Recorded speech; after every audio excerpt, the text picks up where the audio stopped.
आप बताइए इस बार विधानसभा में पलामू में किसका ज़्यादा रुझान है? रुझान तो देखिए यहाँ पे सब लोग अलग अलग तरह का बात कर रहे हैं।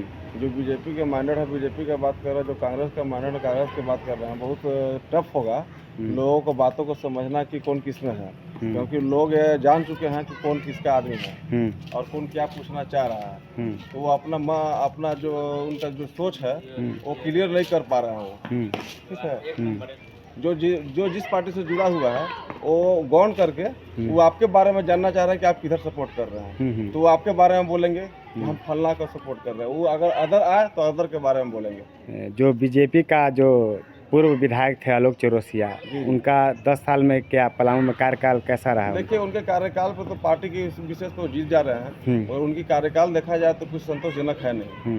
ठीक है, और उनको बहुत बड़ा सुधार करने की आवश्यकता होगी। चुनाव तो निकालेंगे मगर उनको विकास की गति दिखानी पड़ेगी। उनका किससे उनका टक्कर है, किन से लड़ाई है? के.एन. त्रिपाठी जी से उनका टक्कर है। हाँ, वो तो फर्स्ट सेकंड रहते ही हैं। जी। एक और नया प्रत्याशी आए हैं दिलीप सिंह नंधारी, निर्दलीय। दूर तक कहीं नहीं है वो। अच्छा, ठीक है, राजनीतिक में ऐसा नहीं है कि केवल चुनाव में आप पाइए, आप चुनाव के पहले भी जुड़ा रहिए, तब जनता आपको जानेगी। ऐसा नहीं कि आप जब चुनाव 5 वर्ष में आए तो आप उसको केवल आप उनका चेहरा देखें, चाहे वो चुनाव में खड़ा हो तब उनको जाने। चुनाव ऐसी चीज प्रक्रिया होती है कि चाहे नेता ऐसा होता है सोच कि जो 5 साल हारे या जीते तो क्षेत्र में लगा रहे। हमको नहीं लगता है कि उनकी भूमिका यहाँ की जनता जानती है और चुनाव के पीरियड में ही वो दिखाई देते हैं। तो के.एन. त्रिपाठी एक बार मंत्री रहे हैं और तो क्या वो जनसंपर्क में लोगों से रहते हैं? हाँ, ये तो संपर्क में रहते हैं, मगर इनकी एक विशेषता यही है कि जहाँ से मन वहाँ से जाके चुनाव लड़ते हैं। अभी फिलहाल देखे थे कि लोकसभा में वो चतरा से चुनाव लड़े, वहाँ पे चाहे जो भी परिणाम हो उसके बाद वो यहाँ आए। ठीक ना, मगर उनकी लड़ाई सीधे बीजेपी से है।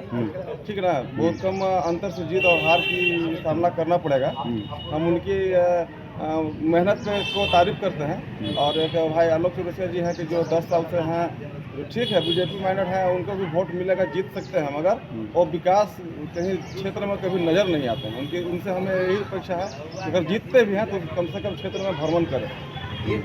तो उनको बार बार कांग्रेस टिकट दे देती है, इसका क्या कारण है? मेहनती हैं, जुझारू हैं, समर्पित रहते हैं।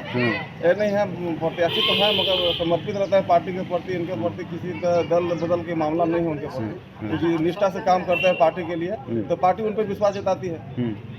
मतलब इस बार दो ही लोग का टक्कर है, के.एन. त्रिपाठी और कांग्रेस से और बीजेपी से आलोक चौरसिया। हाँ, तो आपको इस बार किसका लग रहा है? आलोक चौरसिया? देखिए बहुत कम अंतर से दोनों की जीत हार की सामना करना पड़ सकता है। बाकी तो चुनाव जैसे नजदीक आएगी, 1-2 दिन जैसे नजदीक बचेगा तो क्लियर लोग का माइंड में हो जाएगा कि कौन निकाल रहा है कौन क्या है। ठीक है ना, तो अभी ज़्यादा सीरियस के हैं के.एन. त्रिपाठी का आलोक चौरसिया? दोनों अपने अपने जगह पे अपने क्षेत्र में ज़्यादा मेहनत कर रहे हैं। त्रिपाठी जी भी देख रहे हैं कि दिन रात लगे हुए हैं और भाई आलोक चौरसिया जी भी लगे हुए हैं। कोई भी पार्टी कोई कोर कसर नहीं छोड़ रही है अपना मेहनत में। ठीक है ना, तो हमारी कहना यही है कि बहुत कम अंतर से उन लोगों की जीत और हार का सामना करना पड़ता है। आपका बहुत बहुत धन्यवाद। आप एक बार अपना परिचय बता दीजिए। मेरा नाम पंकज कुमार हुआ जी, घर बैरिया हुआ जी। ठीक है, मेरा नाम राजीव रंजन उपाध्याय जी, प्रखंड पाटन, पंचायत किशुनपुर, गांव रद्दी का निवासी हूँ।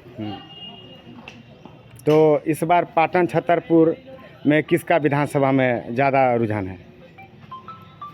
यह कहने की आवश्यकता नहीं है, भली भांति जनता इसका निर्णय ले चुका है। एनडीए का सरकार बन रहा है झारखंड में और पलामू प्रमंडल के 7 सीट भारतीय जनता पार्टी जीत रहा है। आप मीडिया के आदमी हैं, आप खुद जान रहे हैं कि सर्वे में पाटन छतरपुर सबसे आगे चल रहा है। और पाटन छतरपुर का जो 5 साल का कार्यकलाप रहा विधायिका का, उससे प्रभावित होकर बहुतों लोग अन्य पार्टी से इसमें आए हैं, बहुत समर्थक आए हैं। चारों तरफ बोलबाला बीजेपी का है। यूपीए अपने आप में लड़ रहा है, उसका अपने आप में लड़ाई है।